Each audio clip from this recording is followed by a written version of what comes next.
This is Real News Media TV, coverage you can trust. Please like, share, subscribe, and hit the notification bell. Select all for daily news updates.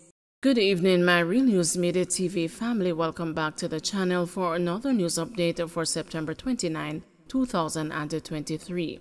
And in the news this evening, Leon is ordered to give police access to phone by 4 o'clock today.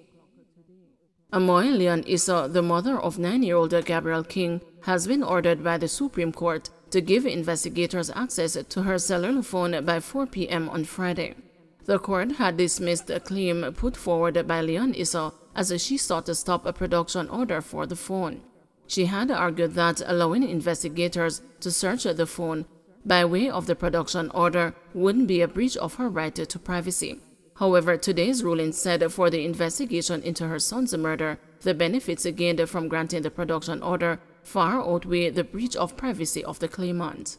Gabriel was murdered along the Tucker Main Road in St. James on January 13, 2022.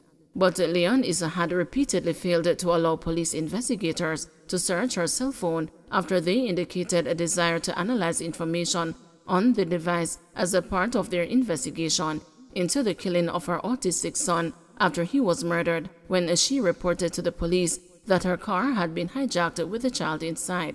The St. James Parish Court had ruled that she must comply with the request for her cell phone's password. In order to combat this, a constitutional hearing to decide whether or not the production order granted to investigators in 2022 to search her cell phone is a breach of her right to privacy was held in July. Aunt of beaten student in Clark's saga says friends carried him to doctor. The aunt of 14-year-old Jaim Coleman, the B.B. Coke High student who was beaten and hospitalized for allegedly stepping on his schoolmate's Clark's shoes, says she is hurt by the security guard's alleged failure to report the incident to the school's administration. Tamika Holness told the news that after the incident, her nephew was reportedly rushed to see the doctor by his friends. He was collecting his phone and he made a bad step, so he kind of bounced the other little guy and he punched him down.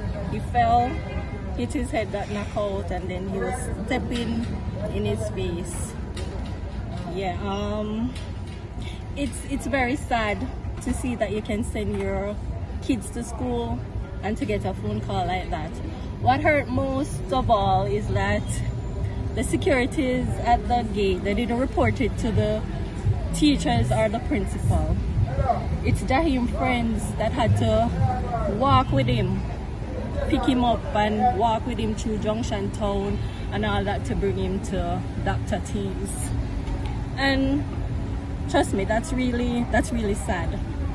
Security guard shot and injured in Manchester attempted robbery.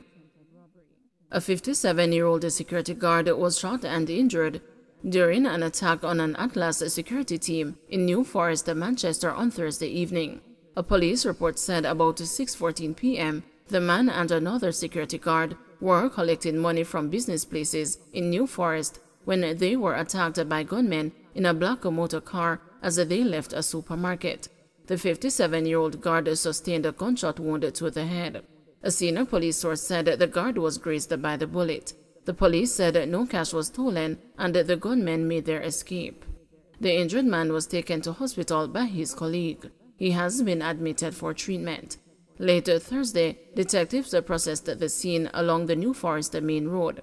This latest incident follows the August 25 armed robbery in Mandeville, which left 5 people injured when gunmen attacked a beryllium crew, making off with millions of dollars. The total amount stolen is yet to be disclosed. Suspected car stealing ring uncovered in Clarendon. The Clarendon police are advising the public to safeguard their motor vehicles as best as possible. This after 2 cars were discovered during an operation in the Portland Cottage community in the parish on Tuesday. One of the vehicles, a Toyota Axia, was scrapped, while a Toyota Land Cruiser Prado was found covered in bushes. Clifton Green, Deputy Superintendent in charge of criminal investigations in the Clarendon Division, said one of the vehicles found was reported stolen by its owner. On Tuesday, September 26, at about 3 p.m., a team of police officers ventured into bushes in the Portland Cottage community whilst conducting investigations into stolen vehicles. The police found one scrapped Toyota Axio motor car and one Toyota Land Cruiser Prado covered in bushes without registration plates affixed, he said. These vehicles are subject to continued investigations. I just want to appeal to the members of the public to safeguard as best as possible their property using the technology properly sourced and applied by reputable companies, the SP Green continued. They should also take care when leaving vehicles unattended at mechanics, car washes, etc. Protect your property. Former cop convicted of murdering Janelle Goulburn to be retried. Former cop Rashawn Hamilton, who was in 2013 sentenced to life imprisonment for the 2008 murder of 14-year-old student Janelle Goulburn, is to be retried, the appeal court ruled Friday. The appeal court, in quashing the conviction and setting the sentence aside, said in the interest of justice, Hamilton, who had been condemned to serve 35 years before eligibility for parole, should be retried as soon as possible. Goulburn, who was supposedly in an intimate relationship with the cop, was abducted from her Harborview St. Andrew home on October 24, 2008.